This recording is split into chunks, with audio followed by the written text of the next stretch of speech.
নমস্কার, আমি পঙ্কজ বিশ্বাস এবং আপনারা দেখছেন পলিটিক্যাল ডেইলি। কালকের ভিডিও 2 লক্ষের বেশি মানুষ এখন অবধি দেখে ফেলেছেন, তার জন্য সকল দর্শককে ধন্যবাদ এবং বিশেষ করে আমার বাংলাদেশি ভাইয়েদের ধন্যবাদ যারা ভিডিওতে এসে আপনারা গালমন্দ করে গেছেন। দেখুন, বাংলাদেশিদের জন্য আজকের কয়েকটা কথা বলতে চাই।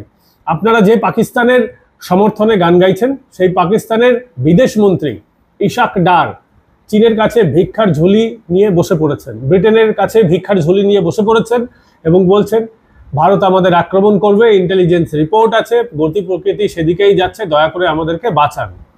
পাকিস্তান কিন্তু এবার একেবারে ফেঁসে গেছে। ধর্ম জিজ্ঞেস করে যে ঘটনাটা ঘটানো হয়েছে, 27 জনের প্রাণ গিয়েছে, তারপর পাকিস্তান কিন্তু বেকায়দায় রয়েছে। সারা পৃথিবীর কাছে পাকিস্তান এই মুহূর্তে সাহায্যের হাত পাতলেও সাহায্যের ভিক্ষা পাচ্ছেন না। আর এটাই মোক্ষম সুযোগ বুঝে গিয়েছে ভারত। তার কারণ হচ্ছে, আপনারা যদি গতি প্রকৃতি দেখেন, দেখবেন পাকিস্তানের কিন্তু এখন আর কিছু করার নেই। একেবারে সুতো হাত থেকে বেরিয়ে গিয়েছে, ঘুড়িটা কিন্তু পাকিস্তানের কেটে গিয়েছে।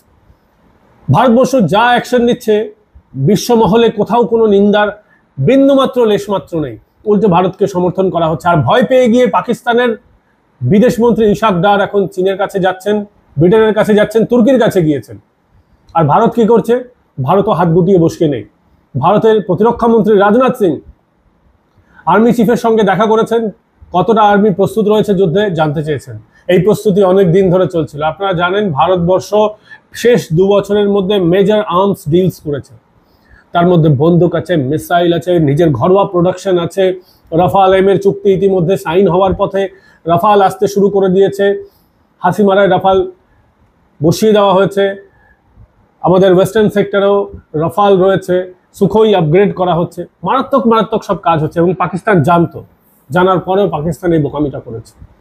আর রাজনাথ সিং আর্মি যে প্রস্তুত আছে সেই রিপোর্ট প্রধানমন্ত্রী, এই সোমবার যখন ভিডিওটা তৈরি করছি, প্রধানমন্ত্রীর কাছে সেই রিপোর্ট চলে গেছে। Army is ready sir, we are waiting for your further orders. Pakistan একটু পিওকেতে একটু চুলকাচুলকি করছিল। পাকিস্তান মাঝে মধ্যেই ইন্ডিয়ান পোস্টকে লক্ষ্য করে ফায়ার করছিল, কোনো ক্যাজুয়ালিটির উদ্দেশ্যে নয়, জাস্ট বর্ডারের যে দেওয়াল টেওয়াল থাকে সেসব জায়গায় গুলি করছিল। ভারতের একটু ধৈর্য পরীক্ষা নিচ্ছিল যে ভারত সত্যি কি প্রস্তুত আছে কিনা। আর ইন্ডিয়ান আর্মি কি করেছে জানেন? ইন্ডিয়ান আর্মি সোজা একটা মিসাইল মেরেছে ওদের আর্মির যে ডাম্প ইয়ার্ড ছিল। ডাম্প ইয়ার্ড মানে যেখানে আর্মির গোলা বারুদ থাকে, গোটা গোলা বারুদ জ্বালিয়ে ছাড়খাড়। This is India's retaliation this time.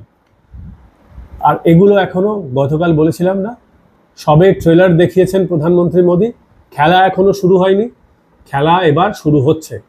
Bharat warm up মুডে রয়েছে, খেলা শুরু হচ্ছে। আর যখন এই ভিডিওটা তৈরি করছি তখন পাকিস্তানের একটি বিমানবন্দরে C-130 যে হারকিউলিস কার্গো, মিলিটারি কার্গো নিয়ে, মানে যুদ্ধাস্ত্র সমরাস্ত্র নিয়ে পাকিস্তানে ল্যান্ড করেছে একটি তুর্কি C-130 তুর্কি সাপোর্ট করছে, করতেই পারে, খুব ভালো কথা। যুদ্ধ যখন লাগবে তখন তো তাদেরও ভিক্ষার ঝুলি নিয়ে যেতেই হবে। তো বোঝাই যাচ্ছে পাকিস্তানের কাছেও রিপোর্ট রয়েছে, something big is happening this time, অনেক বড় কিছু হতে যাচ্ছে। গতকালই আপনাদের বলেছিলাম, প্রধানমন্ত্রী নরেন্দ্র মোদী বলে ফেলেছেন একজনকেও ছাড়া হবে না। এমনকি মন কি বাত অনুষ্ঠান যেটা রবিবার হলো গতকাল, সেখানেও প্রধানমন্ত্রী বলেছিলেন যারা এই ঘটনার সঙ্গে সরাসরি কিংবা পরোক্ষভাবে যুক্ত, একজনকেও ছাড়া হবে না। যখন বলে ফেলেছেন তাকে কাজ তো করতেই হবে। তিনি তো আর আমাদের রাজ্যের মুখ্যমন্ত্রীর মতো নন যে যখন যা খুশি বলবেন, কি করলেন না কেউ কোনো সিরিয়াসলিও নেয় না। He is prime minister of India, he has some responsibility. এই ঘটনার দিকে আরেকটা গুরুত্বপূর্ণ ইঙ্গিত হচ্ছে যে জম্মু কাশ্মীরের যিনি উপরাজ্যপাল আছেন মনোজ সিনহা, লেফটেন্যান্ট গভর্নর, তিনি স্পেশাল সেশন ডেকেছেন জম্মু কাশ্মীর বিধানসভায়।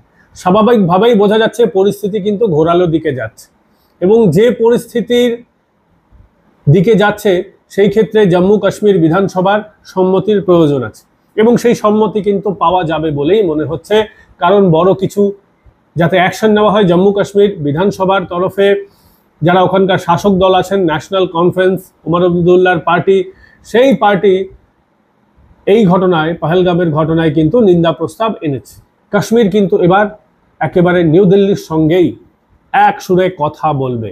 অন্যান্য রাজ্যগুলো যেমন ভারতের অভিন্ন অঙ্গ হিসেবে থাকে, পাশে দাঁড়ায়, কাশ্মীরও এবার ৩৭০ ধারা তুলে দেওয়ার পর যে তার সুফল, এটা কিন্তু ভারত ঘরে তুলতে সক্ষম হয়েছে। কাশ্মীর ভারতের অভিন্ন অঙ্গ ছিল, আছে এবং থাকবে আমরা বলতাম, এবং কাশ্মীরও এবার সেটাই দেখাচ্ছে যে ভারত যেদিকে যা বলবে আমরাও রাজ্য হিসেবে দেশের সঙ্গে একইভাবে আছি। আর স্পেশাল সেশনে যে বড় ধরনের কিছু অ্যাকশন হতে যাচ্ছে, যেটা লেফটেন্যান্ট গভর্নর মনোজ সিনহা জানেন, সেটা কিন্তু বিধানসভার সূত্রে তার একটা ইঙ্গিত দেবেন। এবং ন্যাশনাল কনফারেন্স, ওখানকার যে প্রধান শাসক দল এবং সেখানে বিরোধী দল হিসেবে বিজেপি আত্মপ্রকাশ করেছে, বিজেপি এবং ন্যাশনাল কনফারেন্স এই ইস্যুতে পাকিস্তানের মোকাবিলা করার জন্য কাঁধে কাঁধ মিলিয়ে লড়াই করতে চলেছে। সেই রিজলিউশন কিন্তু এই স্পেশাল যে সেশন রয়েছে সেখান থেকে পাশ করানো হবে। अब क्या करोगे पाकिस्तान, तुम्हारा तो अंत निकट है। গতকালই বলেছিলাম যে এই যে জল ছাড়ার ঘটনা, দিস ইজ এ প্রধানমন্ত্রীর তরফ থেকে, this is just a trailer. এই কারণ পাকিস্তান বলেছিল জল আমাদের আটকানো যাবে না, ভারতে জল আটকায়নি, জল ছেড়ে দিয়েছে। তাতেও তো পাকিস্তানের মধ্যে হাহাকার অবস্থা। কোথায় যাবে বলছে, আমরা ইউনাইটেড নেশনসে যাব, আইসিজেতে যাব, যান না যেখানেই যান, এবার আপনাদের কিছু হচ্ছে না, আপনারাও সেটা ভালো করে জানান। আর সেই কারণেই আপনাদের বিদেশমন্ত্রী ইসাক ডার ভয় পেয়েছেন। আর পাক অ্যামুনিশন ডাম্প ডিস্ট্রয় করে দেওয়ার পর সেখানে কিন্তু বর্ডারে আর্মি রাত্রিবেলা মাঝে মধ্যেই যা করছে তাতে পাকিস্তান কিন্তু ভয় পেয়ে রয়েছে। কি করছে সেটা আপনারা গুগল সার্চ করে দেখে নিতে পারেন।